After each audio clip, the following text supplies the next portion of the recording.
তারা যদি 4-5 দিন 1 মাস ব্যবসা করে যদি বলে যে পুরনো দোকানদার উঠাই দিয়ে তারা বসবে, তাহলে আমাদের আর কি করার আছে? আমরা বাংলাদেশের, আমরা সিস্টেম অনুযায়ী আছি, রুলস আছে। তাদের কোন রুলস আছে? তারা রাস্তার মাঝখানে কেন যায় সেটা কেন বলেন না?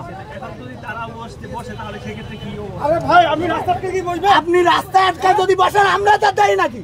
আমরা তো রাস্তার ভিতরে সাইডে আছি। তারা রাস্তার সাইড, তারা সিস্টেম ম্যানেজ করে চলুক, তারা আইন ম্যানেজ করে চলুক, আইন মেনে চলুক। আমরা তো আইন ম্যানেজ করে চলুক। আইন ম্যানেজ করছেন না, কিছু করছেন না, আমার মালটারে ধ্বংস করে দিচ্ছে। আপনি বলতেছেন কেকের কারণে আপনার দোকান বন্ধ হয়ে যাচ্ছে এখন। তো এখন আপনাদের সামনে তো বললে তো চলে যাবে, বলেছে না?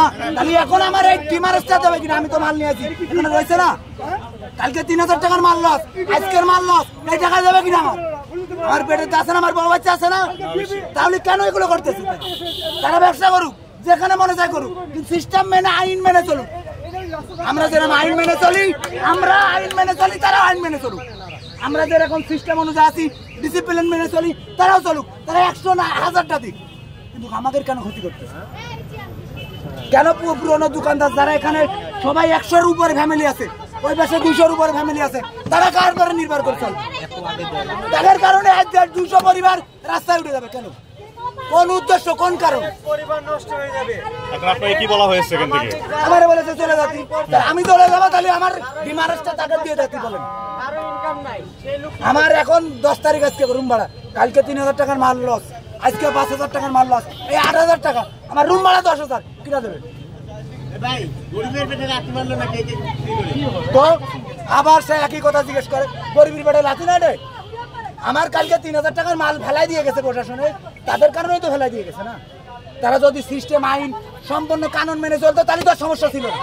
আমরা যেরকম রাস্তার সাইডে আইন মেনে চলি, আজ পর্যন্ত 9 বছরে এই রোডে কোনো গ্যাঞ্জামানি, কোনো মিডিয়া আসেনি। এখন কেন আসবে? কেন আসলে এই কথা জবাব? সিস্টেম কয়জনে মানবে এখানে? সিস্টেম তো অনেক লোক কেক বিক্রি করে ভাই। এখানে পুরনো যারা আছে তারা একটা আইন বাদে কোনো লোক আছে কিনা আমার দেখাতে হবে। সবাই আইন মেনে চলে, সবাই সিস্টেম অনুযায়ী চলে। কেক আসার পরে প্রতিটা লোক রাস্তার মাঝখানে অমুক জায়গায় তমুক জায়গায় ভাইরাল, সব এক জায়গায় তোলা হয়ে ওই এখান থেকে একজন উপদেষ্টা যেতে পারে না, একটা সরকারি কর্মকর্তা যেতে পারে না। তাহলে ওই ড্রাইভারকে আমরা নেব? ভাই যারা কেক নিয়ে ব্যবসা করছে তারা করুক, তাদের উপর লেভেলে কথা বলে হোক, সিস্টেম মেনে হোক, আইন মেনে হোক, তারা ব্যবসা করুক। আমাকে রাস্তাঘাট বন্ধ করে কি ব্যবসা করা যাবে কি? না না না, রাস্তা বন্ধ করে তো কোনো বিজনেস করা সম্ভব না। এটা সরকারি স্থান, এই সরকারি বন্ধ করে কেউ কোনোদিন কোনো ব্যবসা করার অগ্রাধিকার। নির্বাচন কমিশনের সামনে কি আপনি এইভাবে ব্যবসা করতে পারেন কিনা রাস্তা বন্ধ করে দিয়ে? আমার কথা হচ্ছে আমি তো করি না। আমি যদি নির্বাচন অফিসের সামনে, গেটের সামনে যে ব্যবসা করি, আমার উঠাই দেন, সমস্যা নেই। আমি তো করি না ব্যবসা, আমি তো আমার সিস্টেম অনুযায়ী আছি রে ভাই। আমি যদি সিস্টেম ছাড়া যাই তাহলে আপনি আমারে বলেন। এখন প্রশাসন কি বলছে আপনাকে? প্রশাসন আমারে বলেছে ভাই এখান থেকে চলে যেতে। আমি বলেছি ভাই আমি তো এখানে রেগুলার, আমি তো আইন মেনে চলি, আমি তো রোডের সাইডে আছি।